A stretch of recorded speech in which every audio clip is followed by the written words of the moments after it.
Hi students, ഈ വീഡിയോയിൽ നമ്മൾ ഡിസ്കസ് ചെയ്യാൻ പോകുന്നത് ഫോൾട്ട് ടോളറൻറ്റ് സർവീസസ്. അപ്പോൾ അത് പ്രൊവൈഡ് ചെയ്യുന്ന ഒരു മോഡലിനെ കുറിച്ചാണ്. Passive or primary backup model of replication. അപ്പോൾ ഇതെന്ന് പറയുമ്പോൾ ഈ passive or primary backup model of replication fault tolerant service provide ചെയ്യാൻ വേണ്ടി ഉപയോഗിക്കുന്നതാണിത്.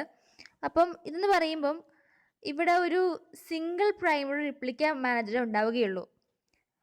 പിന്നെ ഒരു ഒന്നോ അതിൽ കൂടുതലോ സെക്കൻഡറി റിപ്ലിക്ക മാനേജേഴ്സ് ഉണ്ടായിരിക്കും. അത് നമുക്ക് ബാക്കപ്പ് അല്ലെങ്കിൽ സ്ലേവ് എന്ന് പറയാം. ഇവിടെ എന്ന് പറയുമ്പോൾ ഫ്രണ്ട് എൻഡ് ഉണ്ട്. അതെന്ത് ചെയ്യുന്നു? പ്രൈമറി റിപ്ലിക്ക മാനേജറായിട്ട് കമ്മ്യൂണിക്കേറ്റ് ചെയ്യുന്നു സർവീസുകളൊക്കെ ഒബ്റ്റെയിൻ ചെയ്യാൻ വേണ്ടിയിട്ട്. ഇവിടെ പ്രൈമറി റിപ്ലിക്ക മാനേജർ ഓപ്പറേഷൻസ് ഒക്കെ എക്സിക്യൂട്ട് ചെയ്യുന്നു. എന്നിട്ട് അപ്ഡേറ്റഡ് ഡേറ്റയുടെ കോപ്പീസ് സെൻഡ് ചെയ്യുന്നു ബാക്കപ്പിലേക്ക്. ഇപ്പോൾ പ്രൈമറി ഫെയിൽ ചെയ്യുകയാണെങ്കിൽ എന്ത് ചെയ്യുന്നു?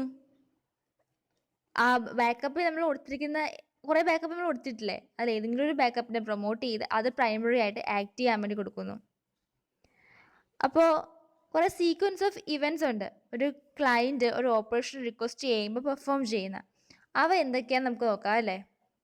അപ്പോൾ ഇത് 5 phases ആയിട്ട് നടക്കുന്നതെന്നും പറയാം. Request, coordination, execution, agreement, response. അപ്പോൾ റിക്വസ്റ്റ് എന്ന് പറയുമ്പോൾ എന്താണ്? അതായത് ഒരു ഫ്രണ്ട് എൻഡ് ഉണ്ട്, അത് റിക്വസ്റ്റിന് ഇഷ്യൂ ചെയ്യുന്നു. ഇതിനകത്തൊരു യുണീക്ക് ഐഡൻറ്റിഫയർ ഉണ്ട്. ഇതെന്ന് പറയുന്നത് പ്രൈമറി റിപ്ലിക്ക മാനേജർ ഐഡൻറ്റിഫൈ ചെയ്യാൻ വേണ്ടിയിട്ടാണ് ഈ യുണീക്ക് ഐഡൻറ്റിഫയർ ഉപയോഗിക്കുന്നത്. അടുത്ത ഫേസാണ് കോർഡിനേഷൻ എന്ന് പറയുന്നത്. ഇവിടെ നിന്ന് പറയുമ്പം ഓട്ടോമാറ്റിക്കലി പ്രൈമറി ഓരോ റിക്വസ്റ്റിനെയും എടുക്കുന്നു. ഏത് ഓർഡറിലാണ് അത് ഏത് ഓർഡറാണ് റിസീവ് ചെയ്തത് ആ ഓർഡറിൽ ഓട്ടോമാറ്റിക്കലി പ്രൈമറി റിക്വസ്റ്റുകളെ എടുക്കുന്നു. ഇത് യുണീക്ക് ആയിട്ടുള്ള ഐഡൻറ്റിഫയർ ചെക്ക് ചെയ്യുന്നു. In case it has already executed for the request. എന്നിട്ട് എന്ത് ചെയ്യുന്നു? അതായത് ഇപ്പം ആ റിക്വസ്റ്റ് ഓൾറെഡി എക്സിക്യൂട്ട് ചെയ്തിട്ടുണ്ടെങ്കിൽ പിന്നെ ഒന്നുകൂടെ കമ്പ്യൂട്ട് ചെയ്യേണ്ട ആവശ്യമില്ലല്ലോ, റിസൾട്ടിനെ റീസെൻഡ് ചെയ്യുന്നു. എക്സിക്യൂഷൻ ഇവിടെ എന്താ ചെയ്യുന്നത്? പ്രൈമറി റിക്വസ്റ്റിനെ എക്സിക്യൂട്ട് ചെയ്യുകയും റെസ്പോൺസിനെ സ്റ്റോർ ചെയ്ത് വെക്കുകയും ചെയ്യുന്നു.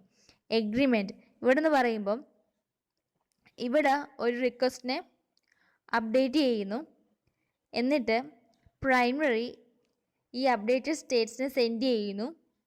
അതുപോലെ റെസ്പോൺസിനെ യുണീക്ക് ഐഡൻറ്റിഫയറിന് ഇവയില്ലാത്തത് സെൻഡ് ചെയ്യുന്നത് ഇതിലേക്കാണ്, ബാക്കപ്പിലേക്ക്. എൻ്റെ ബാക്കപ്പാണ് അക്നോളജ്മെൻറ്റ് സെൻഡ് ചെയ്യുന്നത്. Next is response. ഇവിടെ നിന്ന് പറയുമ്പം പ്രൈമറി ഫ്രണ്ടിനോട് റെസ്പോണ്ട് ചെയ്യുന്നു. ഇത് ഈ റെസ്പോൺസിനെ ക്ലയൻറ്റിലേക്ക് കൊടുക്കുന്നു. അപ്പോൾ ഇതാണ് പാസീവ് അല്ലെങ്കിൽ പ്രൈമറി ബാക്കപ്പ് റിപ്ലിക്കേഷൻസിൻ്റെ ഫേസ് എന്ന് പറയുന്നത്. അപ്പോൾ ഇതെന്ന് പറയുന്നത് ഫോൾട്ട് ടോളറൻറ്റ് സർവീസസ് പ്രൊവൈഡ് ചെയ്യുന്ന ഒരു മോഡലാണെന്ന് നമുക്ക് പറയാം. അപ്പോൾ നമുക്ക് അടുത്ത വീഡിയോയിൽ മറ്റൊരു മോഡലിനെ പരിചയപ്പെടാം, ആക്റ്റീവ് മോഡൽ. അപ്പോൾ ഈ പറഞ്ഞ കൺസെപ്റ്റുകൾ ക്ലിയർ ആയെന്ന് വിശ്വസിക്കുന്നു. Okay, thank you.